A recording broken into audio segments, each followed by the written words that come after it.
नमस्कार दोस्तों। आज फिर से हम ब्रह्म कुमारीज के साप्ताहिक कोर्स में आगे बढ़ते हुए सर्व आत्माओं के परम पिता यानी जिनको हम ईश्वर, गुरु, अल्लाह इत्यादि इत्यादि नामों से पुकारते हैं, अनेक धर्मों में पूजते आए हैं, वो कौन हैं और जितने भी धर्म हैं उन सब में जो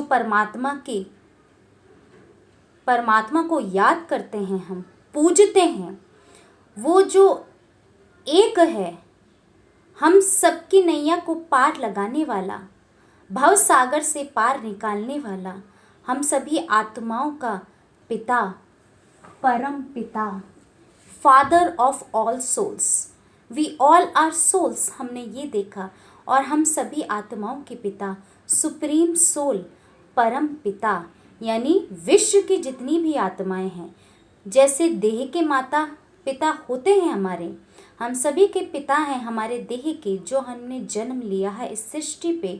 परंतु जो मैं आत्मा हूँ, अजर अमर अविनाशी हूँ, मुझ आत्मा के जो पिता, इसके साथ विश्व की सभी आत्माओं के पिता, जिनको विश्व की सभी आत्माएं पुकारती हैं, उनको हम जानेंगे।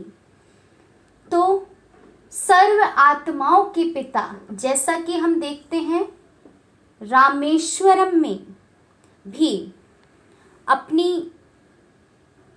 अपना आगे बढ़ने के लिए, उस सागर को पार करने के लिए भी श्री राम ने किसकी पूजा अर्चना की थी? शिव की।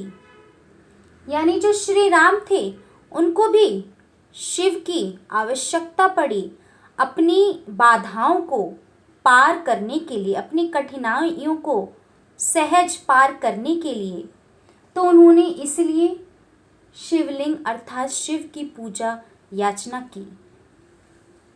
और इसके साथ साथ सब आगे जब हम बढ़ते हैं तो जीसस जो क्राइस्ट थे क्रिश्चियन धर्म में, उन्होंने भी हमेशा कहा गॉड इज लाइट। परमात्मा एक लाइट है, प्रकाश है। I am the son of God. उन्होंने कभी भी ऐसा नहीं कहा कि I am the God. He always said, उन्होंने हमेशा कहा कि I am the son of God and God is light. इसके साथ साथ जब हम देखते हैं, गुरु नानक ने भी कहा एक ओमकार सत्य नाम करता पुरख निर्भव निर्भय। तो उन्होंने भी कहा कि एक ओमकार ही सच्चा नाम है और उसको पूजने से ही हमारे सभी काम कार्य पूरे होंगे। तो इसी प्रकार से जितने भी हमारे धर्म स्थापक रहे, उन्होंने कभी भी ये नहीं कहा कि मैं भगवान हूँ या मैं गॉड हूँ या मैं अल्लाह हूँ। उन्होंने किसी न किसी माध्यम से, हम हिस्ट्री में भी पढ़ते हैं कि हमेशा जो धर्म है उसमें जब हम स्टार्टिंग की जो नॉलेज है उसको जब हम समझेंगे, उसमें हम देखेंगे तो उसमें हमेशा यही कहा गया है कि परमात्मा निराकार है, गॉड इज लाइट। परमात्मा ज्योति स्वरूप है, परमात्मा प्रकाश है। परंतु वो जो धर्म स्थापक थे, उन्होंने परमात्मा की कुछ बातें बताई जो उनको परमात्मा के द्वारा प्राप्त हुई। तो उनको जो सुनने वाले उनके जो लोग थे, जो कि आगे फॉलोअर्स कहलाए गए, उन्होंने उनको परमात्मा, गॉड, ईश्वर मान लिया। तो परमात्मा तो क्या है? अभोक्ता, अकर्ता। इसके साथ साथ परमात्मा अजन्मा है। देह के द्वारा परमात्मा का जिस प्रकार हम आत्माओं का जन्म होता है, ऐसे नहीं होता। हम सब आत्माएं हैं और वो परम आत्मा यानी हाईएस्ट सोल। इसके इसके बाद जैसे कि हम जापान में भी देखते हैं, उनका एक मेडिटेशन या ध्यान करने का जो तरीका है, उसके लिए वो एक लाल पत्थर रखते हैं। कोई मूर्ति आकृति, कोई तस्वीर नहीं, एक लाल पत्थर रखते हैं। जब हम शुरुआती दौर में देखते हैं, जो स्टार्ट हुआ था शुरू में, तो लाल पत्थर जो रखते हैं उससे वो ध्यान करते हैं। इसके साथ साथ हमने जो संगे अस्वद है मक्का, जब इस्लाम धर्म की शुरुआत हुई, उसमें ही इब्राहिम को साक्षात्कार हुआ था परमात्मा का। परमात्मा की जो ज्योति स्वरूप प्रकाश की जो लाइट है वो दिखी थी। वो परमात्मा के द्वारा फिर उनको एक, जैसे कहते हैं आकाशवाणी, मतलब एक अंदर से महसूसता आई, कुछ आवाज़ आई और परमात्मा का फिर उन्होंने ज्ञान दिया। तो संगे अस्वद में भी जो देखा जाता है मक्का में, वहाँ पर भी एक प्रकार से एक लाल पत्थर कुछ रखा जाता है, जो कि परमात्मा जो निराकार है, निराकार स्वरूप है, उनकी यादगार में उनको वो याद करते हैं। धर्म अलग अलग बना दिए परंतु परमात्मा एक है। इसके साथ साथ पशुपतिनाथ में जो नेपाल में है, उसमें भी शिव का टेम्पल जो है ये पशुपतिनाथ, उसमें भी शिव को बहुत मानते हैं, पूजते हैं। इसके साथ साथ तो 12 ज्योतिर्लिंगम हम सभी जानते हैं, जो परमात्मा की यादगार में अलग अलग जगह में, अलग अलग कोनों में बने हुए हैं और पाए जाते हैं। क्यों? क्योंकि शिव जो कि परमात्मा है, जो हम सभी आत्माओं का पिता है, उनसे ही हमें सर्व प्राप्ति होती है, सभी दुखों का निवारण होता है, सारे कष्ट दुख हर जाते हैं। इसीलिए शिव की यादगार में अलग अलग जगह जो 12 ज्योतिर्लिंगम बने हुए हैं।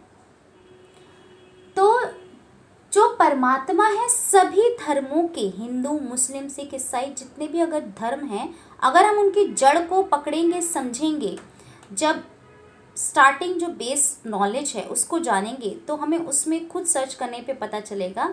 उसमें हमेशा कहा गया कि परमात्मा लाइट है, प्रकाश है, ज्योति स्वरूप है, निराकार है। परंतु उसमें क्या हो गई, मिक्स चैरिटी हो गई। जैसे जैसे आगे बढ़ते गए, वो एक जो बेस नॉलेज थी उसमें एक ने सुना, फिर दूसरे ने सुना, तो उसमें धीरे धीरे करके अपनी कुछ ना कुछ वेरिएशंस डाल दी, जिसके कारण से आज के समय में इतना ज़्यादा भक्ति का विस्तार हो रहा है। परमात्मा के अनेक रूप पूजे जा रहे हैं, अनेक नाम रखे जाते हैं, अनेक अनेक आवश्यकताओं के अनुसार परमात्मा को हम पूजते हैं और वैसा स्वरूप और नाम उसका दे देते हैं। क्योंकि परमात्मा, क्योंकि इस समय सभी आत्माएं लेवता हो चुकी हैं, लेने वाली, चाहना बहुत ज़्यादा बढ़ रही हैं। तो हमें जैसे जैसे जिस प्रकार की हमारी चाहना है, उसी प्रकार से परमात्मा का वैसा स्वरूप हम अपनी इच्छाओं को पूरा करने के लिए बना देते हैं। और सबसे बड़ी चीज़ हमें ये समझने की है कि परमात्मा कौन है। अगर हम मानव खुद अपना तर्क वितर्क करें, परमात्मा वो है, परमात्मा एक, जो कि विश्व की सभी आत्माओं को एक करे। परमात्मा अजन्मा, अभोक्ता, अकर्ता, जन्म मृत्यु से परे है, न्यारा है, दुख सुख से पार है। और इसके साथ साथ परमात्मा पे कोई लेप छेप कुछ नहीं लगता। और इसके साथ साथ परमात्मा सबको एक करता है। परमात्मा अलग नहीं करेगा, अनेकता में नहीं ले जाएगा। परमात्मा जहाँ होगा वहाँ पे एकता ही होगी। तो परमात्मा ने भी ये स्वरूप अपने खुद नहीं बताए इतने सारे, लेकिन जो हम मनुष्य आत्माएं ने, हम मनुष्य जो आत्माएं हैं, हमने ही परमात्मा के इतने सारे अनेक स्वरूप और नाम दे दिए हैं अपनी आवश्यकताओं के अनुसार, अपनी इच्छाओं की पूर्ति के लिए। परमात्मा एक है। परमात्मा वो है जिसको सभी धर्मों की आत्माएं मान सकें, क्योंकि किसी जन्म में हम हिंदू हैं तो किसी जन्म में हम मुस्लिम हैं, किसी जन्म में हम सिख हैं, किसी जन्म में हम ईसाई हैं, किसी जन्म में हम स्त्री हैं, किसी जन्म में हम पुरुष हैं, किसी जन्म में हम भारत देश में हैं, किसी जन्म में हम रूस में हैं, किसी जन्म में हम अमेरिका में हैं, किसी जन्म में हम गरीब हैं, किसी जन्म में हम अमीर हैं, किसी जन्म में हम काले हैं, किसी जन्म में हम गोरे हैं, किसी जन्म में हम शक्तिशाली हैं, किसी जन्म में हम शक्तिहीन हैं। वो हमारे कर्मों के आधार पे वैसा हमें प्राप्त होता है, रंग रूप जात पात रंग भेद। और वो सब हम मनुष्य आत्माओं ने ही बनाए हैं, जो आगे जाके फिर बनते हैं, जो कि हम मनुष्य आत्माओं के द्वारा ही निर्माणित हैं। परमात्मा ने कभी भी ये अनेक नहीं धर्म बनाए। परमात्मा ने केवल एक देवी देवता धर्म बनाया था, जिसका आगे विस्तार से आगे के हम कोर्स में समझेंगे। तो परमात्मा, सबसे पहले समझने वाली चीज़ है कि परमात्मा कौन है। परमात्मा निराकार ज्योति स्वरूप है। परमात्मा परम धाम के रहने वाले हैं। परमात्मा हम सभी आत्माओं के पिता हैं। परमात्मा परम पिता हैं, यानी सबसे हाईएस्ट फादर, जो सभी आत्माओं के पिता हैं। और परमात्मा का नाम क्या है? परमात्मा का नाम है शिव, और वो किसी धर्म से लेना नहीं है। परमात्मा सभी धर्मों की आत्माओं के पिता हैं, क्योंकि और परमात्मा का नाम शिव क्यों है? क्योंकि शिव अर्थात होता है कल्याणकारी। शिव अर्थात कल्याणकारी, क्योंकि परमात्मा सदा सबका कल्याण ही करते हैं, भला ही करते हैं। कोई भी अगर दुख तकलीफ कष्ट मिलता है तो हमारे कुछ कर्मों के ही अनुसार किसी न किसी जन्म में जो हमारे द्वारा ही, मुझ आत्मा के द्वारा ही किए हुए हैं, उसी की वजह से प्राप्त होता है। तो परमात्मा, क्योंकि आत्मा जो है, आत्मा का कोई भी धर्म नहीं है। जिस हिसाब से जिस समय हम जो शरीर लेते हैं, जैसा पाठ होता है वो बजाते हैं, उसके अनुसार हमारा वैसा जन्म होता है, वैसा उस प्रकार से मृत्यु होती है, उस प्रकार से हमारा जीवन चलता है। लेकिन पूरे जीवन भर जो हम करते हैं वो सबसे महत्वपूर्ण है। और इसके साथ साथ परमात्मा अपने पहले सत्य स्वरूप को पहचानना कि मैं इस शरीर से अलग एक निराकार आत्मा हूँ, और जो निराकार आत्मा है उसका कोई जेंडर नहीं है, कोई रंग नहीं है, कोई धर्म नहीं है, उसका केवल एक स्वधर्म निजी जो है, मैं शांत स्वरूप हूँ। आत्मा सदा शांत है। उसका जो सत्य स्वरूप है उसमें जब हम स्थित होंगे तो सदा की शांति हमें प्राप्त होगी। और जो मैं आत्मा निराकार हूँ, मैं कोई हिंदू मुस्लिम सिख ईसाई नहीं हूँ। अनेक जन्मों में मैंने अनेक धर्म लिए, अनेक घर बदले, अनेक रिश्ते बदले, परंतु मेरा जो सत्य परिचय स्वरूप, मैं निराकार आत्मा, और जो मुझ आत्मा के पिता परमात्मा हैं, शिव परमात्मा, परम पिता परमात्मा, वो भी एक हैं। जो विश्व की जितनी भी आत्माएं हैं, सभी आत्माओं के पिता। आशा है ये चीज़ आपको गहराई से समझ आई होगी। इस पे आप चिंतन करिएगा, और कुछ पूछना हो तो आगे आप पूछ सकते हैं। ओम शांति।